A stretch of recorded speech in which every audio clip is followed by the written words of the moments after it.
Monday, October 3rd. We're going to be previewing LSU and Tennessee this weekend, 11 o'clock kickoff. We will have the game for you here on YouTube. So if you want to come in to watch the game, it will be on YouTube. It will not be on Facebook. So we will go ahead and go with the press conferences.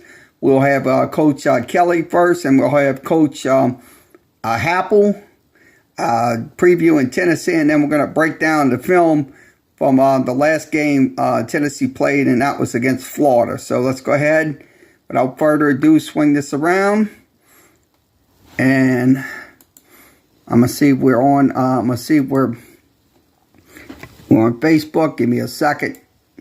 So I gotta put that in. Make sure we're in on Facebook.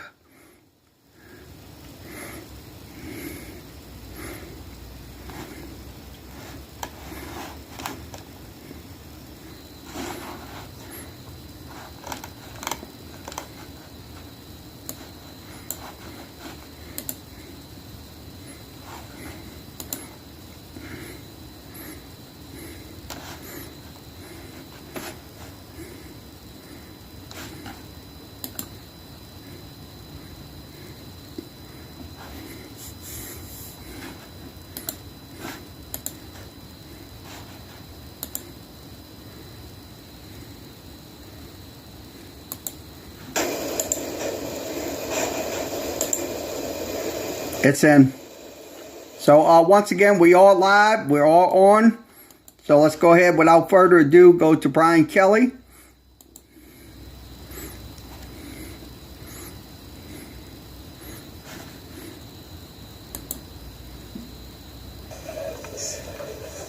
Yeah, I'm going to be that boring. I'm going to put you all to sleep.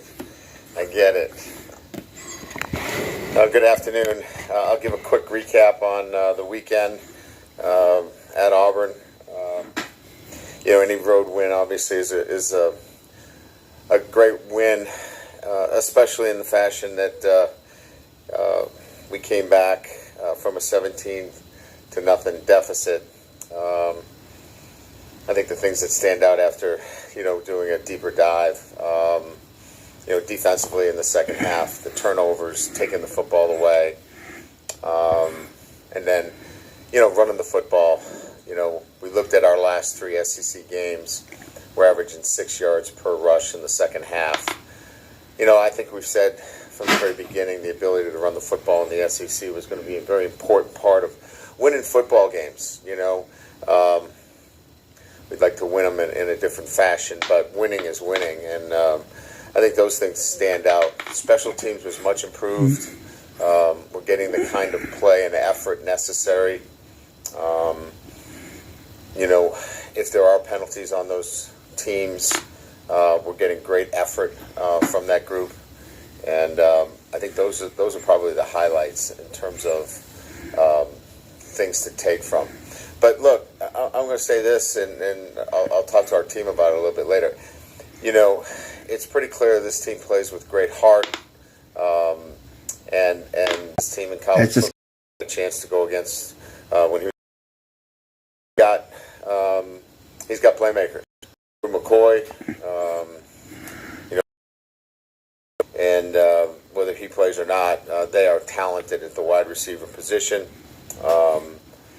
Big physical up front. They want to run the football, and then defensively, you've got athletes all over the place. On the front, they played 12 players on their defense in the defensive line, so they're rolling guys in and out. So I think, a team that is deserving of their ranking, they've earned it.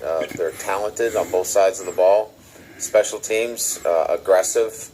I think they've got, something like 15 kickoffs, and half go to the right, half go to the left. A very talented kicking team. So a great challenge for our. I'd like to be the cheerleader here and say, hey, come out early and get going. But look, it's Tiger Stadium. It's LSU football. If you're excited for that, get you going in October. There's time to do other things, but LSU playing Tennessee in Tiger Stadium, tell me what else is better to do. This is an awesome opportunity. So please come out and support your LSU Tigers. That PSA announcement was pretty good, wasn't it? Through 5 games, Kayshawn would have no touchdowns and fewer than 100 yards receiving. Why has he struggled to get going? Yeah, I mean, I think that's... Look, I mean, part of this is building trust with a new quarterback. Obviously, we're trying to get him the football. Look, all those guys that make decisions, really, really good wide receiver. Numbers are numbers. At the end of the day, he's going to continue to play this game at the next level and at the highest of level. And when you turn on the film and he's speed, Kayshawn continues to do better each and every week as he controls what and he does that in practice now, and he does that in games. He was happy we won the football game. Would he like the ball more? Absolutely. Would I like to get it to him more? Absolutely. But he's handled himself. He's handled himself in the right way, and he continues to work for the team. Brian, sort of building off the passing game discussion, there hasn't been much down more effective than it was against Auburn. We've had. I mean, they weren't this week. Last week against New Mexico, that was a cover 8. That was short passing game, catch it, run after the catch, threw for over 300 yards. This past weekend was not good enough.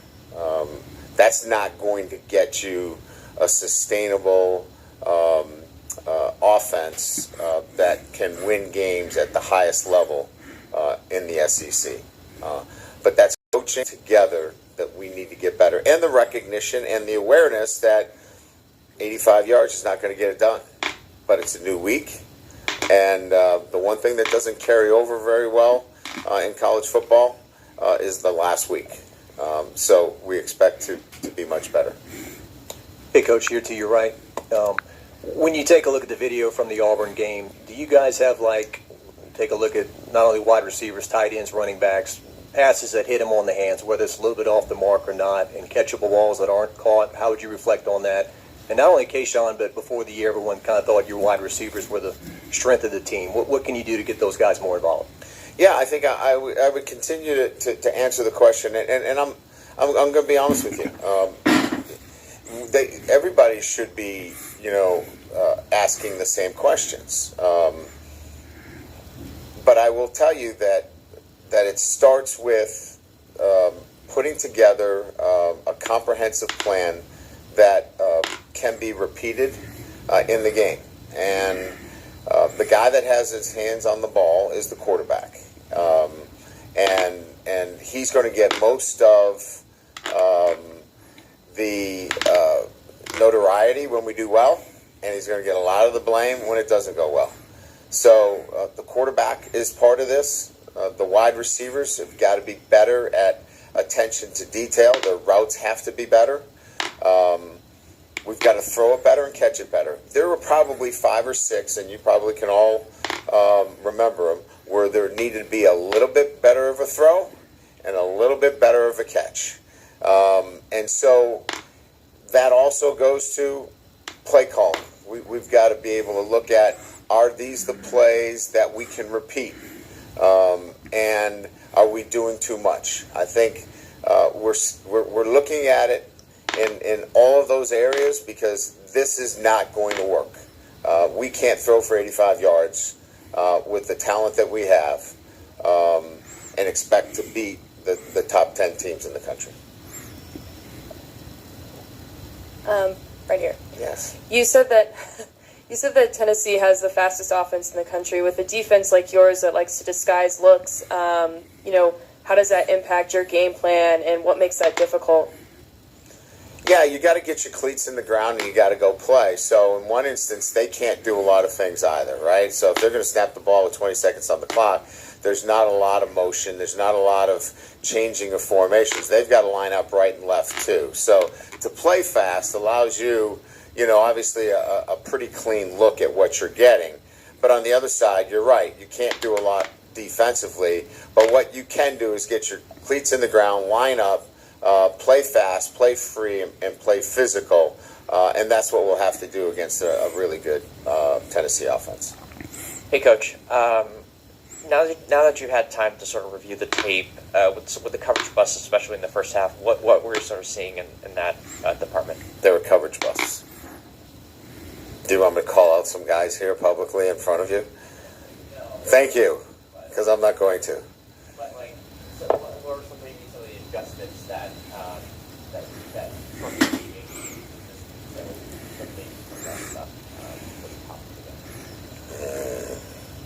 Talk slower. Look, we've addressed the issues, their communication issues, and that's really, quite frankly, making sure that our guys know the rules associated with coverages and do your job. Don't try to do somebody else's job. We've been in flux a little bit back there, so making sure that there's great communication, guys doing their job, not trying to do something that's not part of our system and rules, and just over communicate it now. Just make sure that it's been communicated effectively, and do a good job teaching it, and redoubling our efforts to make sure that point is getting across to those guys that are in that situation. Just the front Florida State was running last week. You said it was a little bit of the double zone. I guess, do you think that's just kind of week to week what it's going to be, a little bit of working on noticing what's going on with the defense, and James Daniels just kind of recognize? No, I don't think that can be the case. I think we have to improve. We've got to be better at recognition. We've got to be able to look. There's a difference between being on the edge aggressively and being reckless.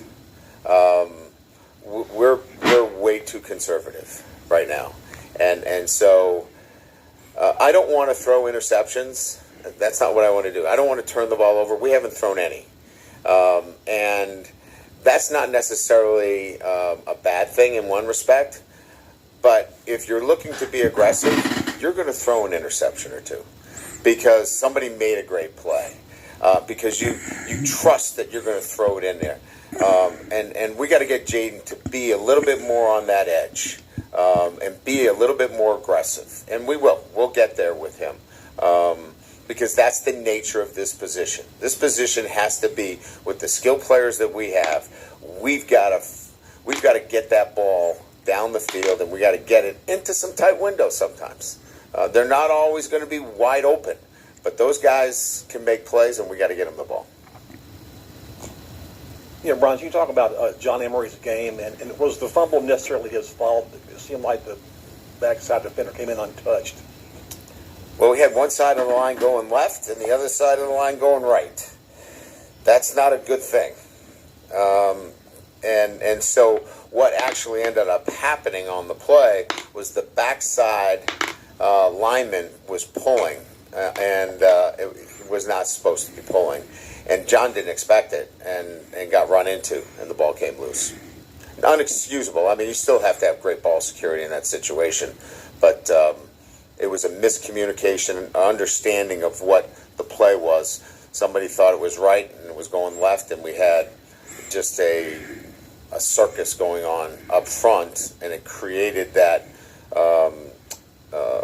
collision in the backfield, which was unexpected, and jarred the ball loose.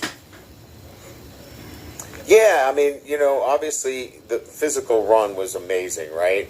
I think we still have to settle him down a little bit in the passing game. He had the nice catch, obviously, up the sideline, soft hands. He needs to play with that kind of, calmness in the passing game. He got a little antsy the other time where he dropped it, but he's coming along. We can see it coming, and I just think it's just more reps for him, and he'll continue to settle in nicely. Coach, right up the middle, just curious about your offensive line play. Obviously, it's been looking different each week. Where is it health-wise, and how did you think they did given the circumstances they were facing? Yeah, I mean, we put a lot of pressure on them in the second half, obviously, right? I mean, we got down big. We had a great drive.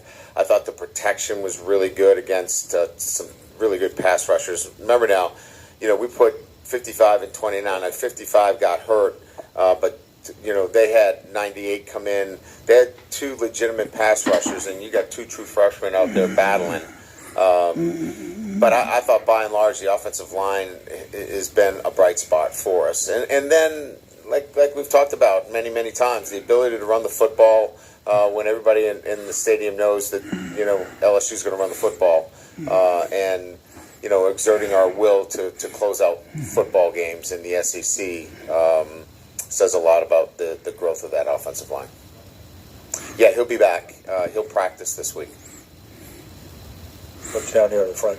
How is Daniels physically? And two, after 5 games, are you where you thought you would kind of be as a team?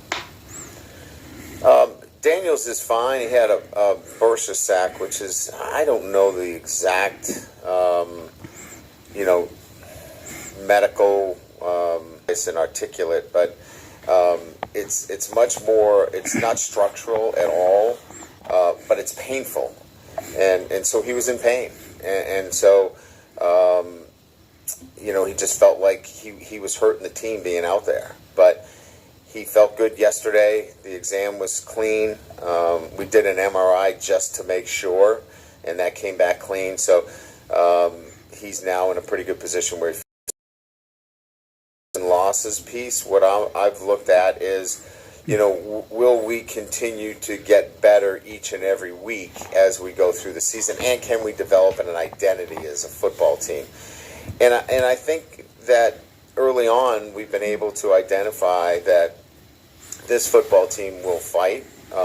It's got grit, and those are traits that sometimes don't ever show themselves during the season. So yeah, I think we're ahead of it, because to go on the road and be down 17-0 and come back and win, that means that your program is establishing character within the ranks, and that to me, puts you on the right path.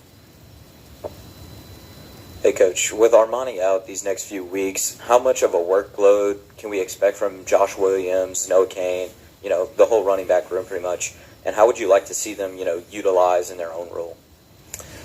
I think what you see is what you get. Josh has been kind of the guy for us. He's extremely reliable in all areas of the game. He can pass protect for us. Made a mistake out on a handoff sweep where he blocked below the waist. Had a little bit of a mistake there, but he's usually really clean in all those areas and making good choices. He runs hard. He catches the ball out of the backfield, so he's been really reliable. And then as we talked about, Emery's coming on. Like we feel like we can give him a little bit more each week. And then Kane comes in with fresh legs, and he's a big guy. So he kind of gives us a nice, change up when he does get in the back. And we need all three. There's no doubt. Hey, Coach, how is Seven Banks doing? Yeah, thanks for asking. So the diagnosis is a spinal cord bruise, which puts him similar to Major Burns' situation, where there was a bruise, nothing else, no structural issues. That's probably going to take, 5-6 weeks before we can get him back. Now, Major Burns starts, so talking about similar patterns here, Major Burns starts running today. He'll be outside running with us.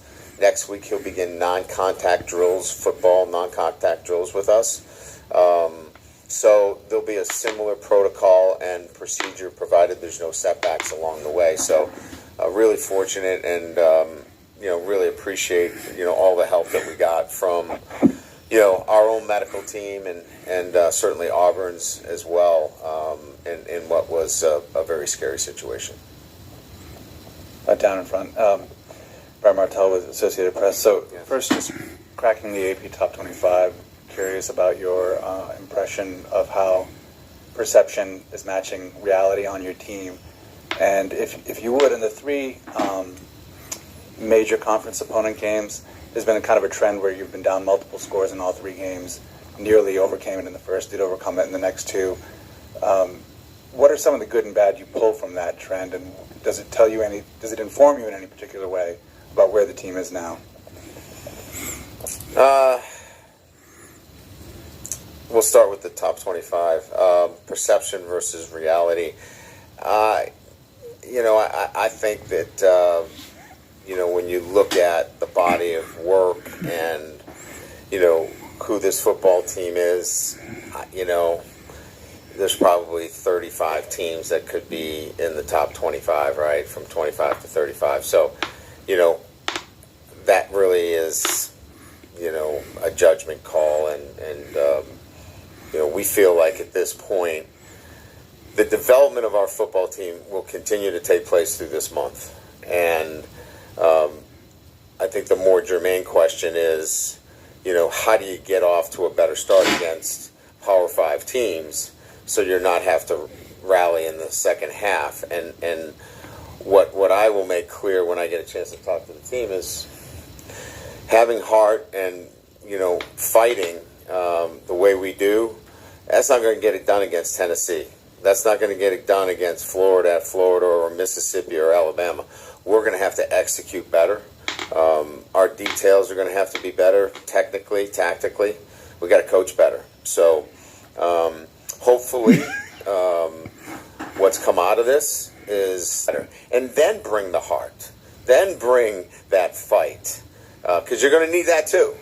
But you can't just rely on that and play sloppy football and expect to win these games. I know you've seen a lot of football, great football over the years. The play B.J. Ojulari made to come from the backside and run the quarterback down and force that fumble. How good a play is that? How gifted is he as a player? I told him that was a captain's play. And what I meant by that was that was an effort play, and that was a timely play that gave us the life that we needed at that particular time. Remember now, it's 17-0, and we needed something good to happen. And a leader like BJ made a play when a play needed to be made. And those things need to happen. Players need to make plays, and BJ made a big play in that moment. Hey, Coach. The run defense has been pretty consistent for you guys over the last several weeks. Mekhi Wingo has been a big part of that, but just how would you evaluate the interior D-line's play, especially since losing Mason Smith early in the year? Just how impressive you've been with that group and how they've held up. Yeah, it's it was good this past weekend, and I think it got to that level. Wingo's been our most consistent. What made it better was J-Roy. His play this weekend is what we need to see from him each and every week. Now, he's been banged up. He's had a back issue. He's been banged up. He was injury-free this week. He practiced all week, and you could see it in the way he played. If we can get that kind of play from J-Roy each and every week, we're going to be pretty good up front, even with the loss of a great player like Mason Smith. If I can go back to Garrett for a second, just clarification. Which hand did he break, and is he still your backup center if he can't snap, if it was his right hand? It was his left. So he's still your backup center? Yes, he is. Who else is repping there? Fitzgerald West. He was not available because he was in our concussion protocol. So we were up to you as the center. That's not good. That's what I mean. T-Bob could probably do it. Throw it back there. Did it?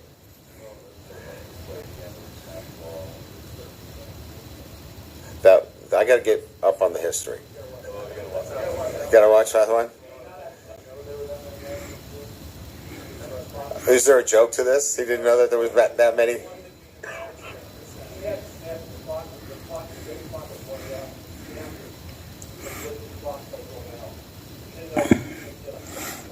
Oh, they did too. So we got a penalty, re-snap, win the game. Of course, that's how he's historic in this sport. I get it.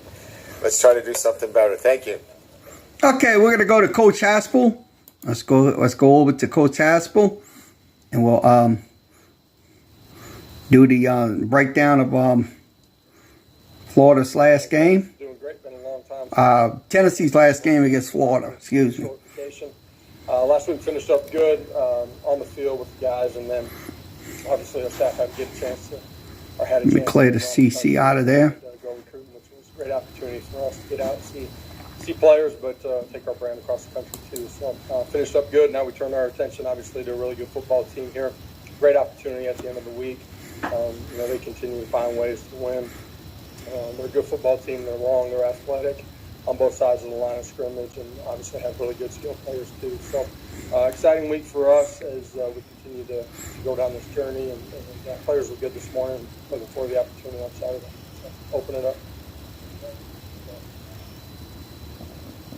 When you look at the film of Florida and how you guys defended Anthony Richardson, it looks like Jaden Daniels is similar skill set, mobile quarterback. But is it apples to apples? Can you take coaching points from the Florida game and apply them to this? Yeah, for sure. There's areas that we got to grow that will show up again in this game. And for us defensively, eyes, keys, as tight ends are exiting in the formation, that will be critical in this football game. The quarterback run absolutely is a huge part of the football game. And that can be in some read game, but also just as the pocket breaks down or he goes through his progression in their style. But absolutely the mobility of the quarterback is a huge part of us having to defend that in this football game.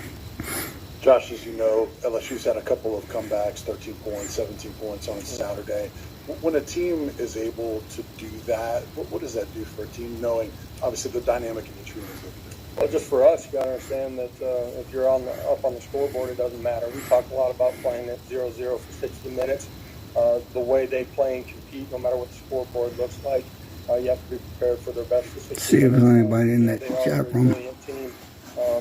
They've done a really good job of creating turnovers, making special teams plays, creating short fields, and flipping the way the game's played. Ain't nobody in the chat room. That from week 1 all the way through this past week.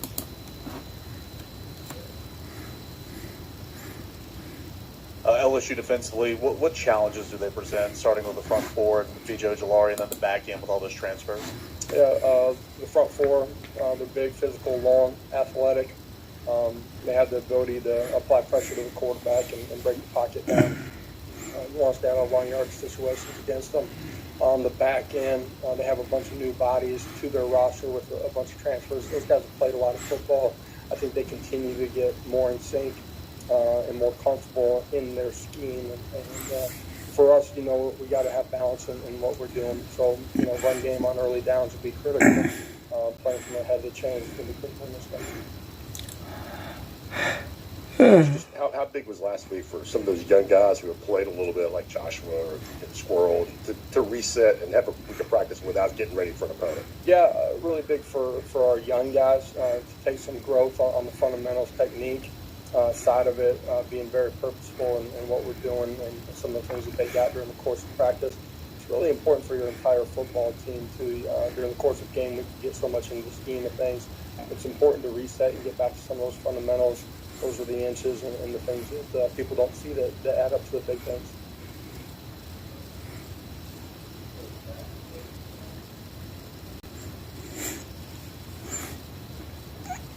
I guess we'll keep it all on the LSU defense. How do you think your guys in the wideouts will compete against their secondary? Yeah, you'll see plus man at times, but you see a bunch of coverage variation from them too. So Hendon's got to do a great job of identifying the rotations. Our receivers got to do the same thing. When it is man-to-man, you got to find a way to go win. And, you guys have seen us, since we've gotten here, that we're going to try to put those guys in position to win, but we also trust those guys to go win in those situations. Coach, with how emotional Florida week was before the game and even after the game, after you all won, how important do you think the bye week was to mentally reset as well as physically reset? Yeah, I think one of the positives about our team is they've been really consistent in their approach. Huge win for our fan base. I think our players reset last week and pushed forward in the things that we were asking them to do. And obviously, this morning, full speed ahead on LSU. Really good energy. Bye week gives you a chance to physically reset and mentally reset a little bit. They had a couple of days off. A bunch of them had an opportunity to go home, watch their high school football team, be with their families. They came back late last night. And, I don't know, business as usual a little bit this morning. And we got to continue to grow. But I think our players are excited. the report about Cedric Tillman, did he have surgery, and what's the update on him? Yeah, Cedric did have surgery. The timeline, he did that just to have an opportunity to speed up the recovery process side of it. We'll see where he's at. He was limited, but moving around a little bit today. We'll continue to see how it unfolds this week and see where we're at. Coach, how would you assess how Jabari has been, Jabari Small, through the first 4 games? And what did you like about his performance against Florida? Been good without the ball in his hands, pass protection. Been good as a receiver when we've asked him to. I thought, last week was probably his most physical running. Putting his pads down, continuing to move the pile, getting +2 after contact. We have great trust in him. Expect him to have a huge part of this game. What specifically would Cedric need to do or show that he can do to be available Saturday? Yeah, you got to be able to be a functional player and play at the level that we expect him to, that he wants to play at too.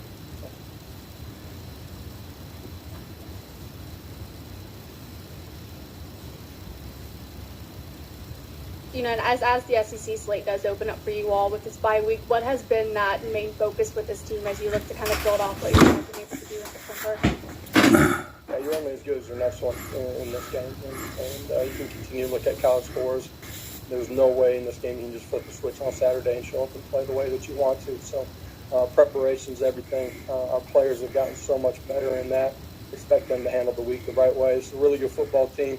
Be a great environment. It's always tough to win on the road inside of this league, and this is our next opportunity. Josh, with it being 11 a.m. local kickoff time, do you enjoy that? Are you glad that you'll kind of be able to get to business instead of sitting around all day? Yeah, if you ask coaches everywhere, they say, give me the earliest kickoff possible. For us, it's going to be a great environment. I'm sure it'll be a packed house, and this is a tough place to play. But it's so much about us and our preparation. Make sure that we handle things the right way. We got to take care of the football. We can't have penalties. You can't do things that hurt yourself in this football game. It's a really good team that we're playing. I think LSU's freshman tight end leads them in targets. What's he do well as a player that why they try to get him the ball so much? And then D. Williams, he's been out. I don't know what his status is for this week. But, do you feel comfortable when a player's been out like that and he's really relatively new to the program and they're just pushing him in there, unless they're ready? Yeah, I feel comfortable as long as he's prepared and practice in a way that you feel comfortable with. And D has been ramping it up for the last couple of weeks. I expect them to be able to play in this one. I expect them to play really well when given the opportunity. Their tight end's athletic. I think he does a really good job of finding space and being a sneaky quarterback. Targets in the middle of the football field.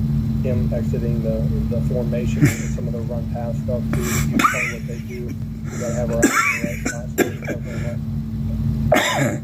Josh, how much have you crossed paths with Brian Kelly, and what do you think about him? Have not. This will be my first time I played against him. He's done a really good job everywhere he's been, man. His teams are well coached. They compete hard. He's does a really good job.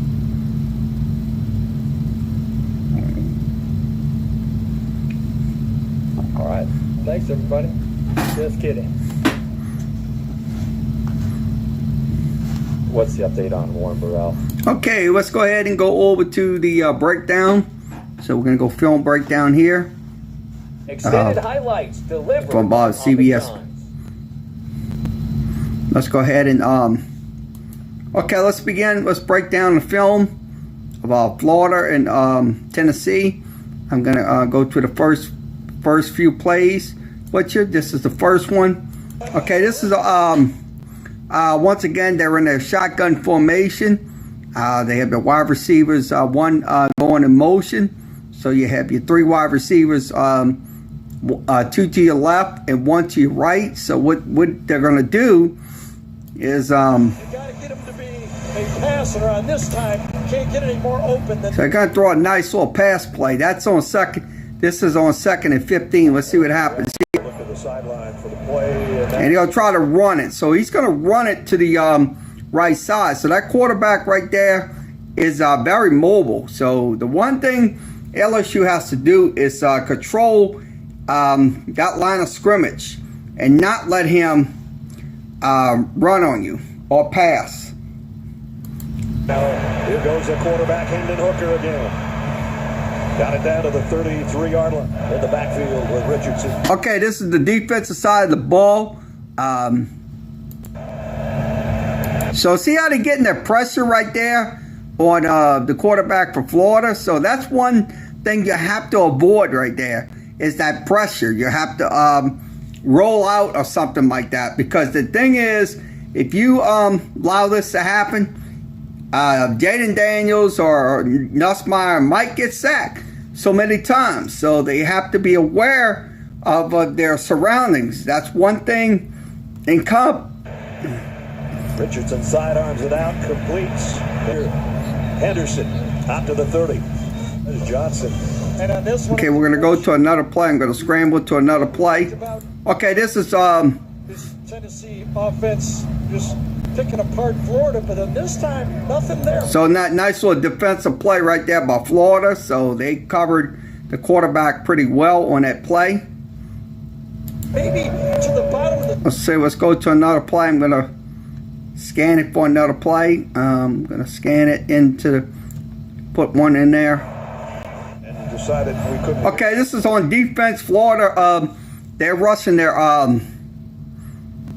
4-down linemen. That's what they're doing, rushing 3-down linemen right there. They're rushing their 3-down linemen. So we better put our headsets on, so I know exactly what you're going through. Richardson, low throw, but completes to Whittemore.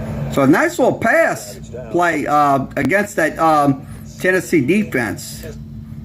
So let's go to another play. I'm going to switch it to another play. This is going to be one of the plays I'm going to switch.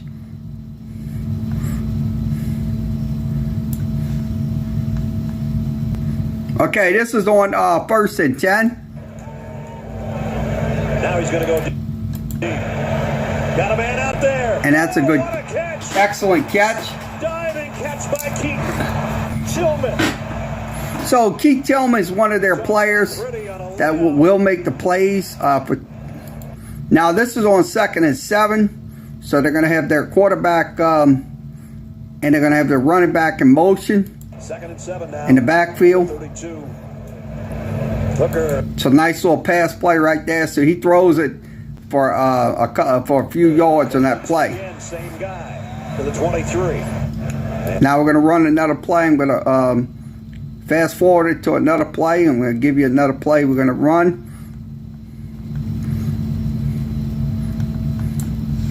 Fundamentals. Okay, this is the goal line.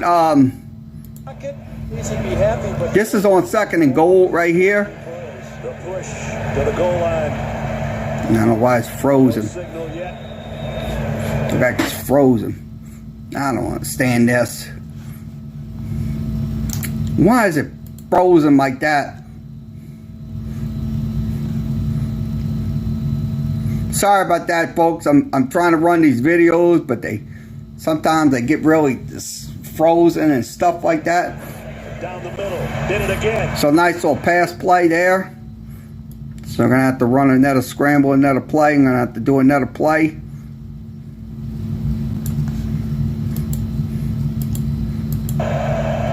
Okay, this is on 3rd and 5. Tennessee on defense.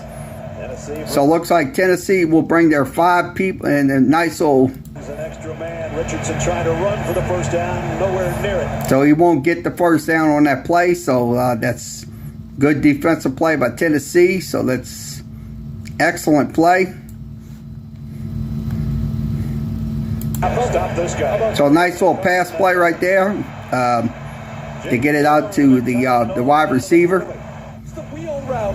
He's right here. So that was the real route going into the. Now I'm going to run another play and then we'll wrap it up. Okay, this is on 4th and 2. Florida on offense, Tennessee on defense. See what happens. Run play. And they get in the end zone for a touchdown. That's with 4 minutes and 49 seconds remaining. So we're going to wrap this up. Okay, yeah, I'm going to say this. Tennessee, they definitely can make plays. So LSU has to be totally aware of what's going on. Because if they don't, that's going to be the same result like last week. down 17-0 and have to come back. So once again, this concludes today's Sports Talk with Kerry Wehmeyer show, LSU preview. We'll have Tulane preview tomorrow. So we'll be back on live. Also, we'll be back on next week for the LSU Tennessee game. That'll be around 11 o'clock. So once again, everybody have a good rest of your Monday night. And we'll see you again tomorrow.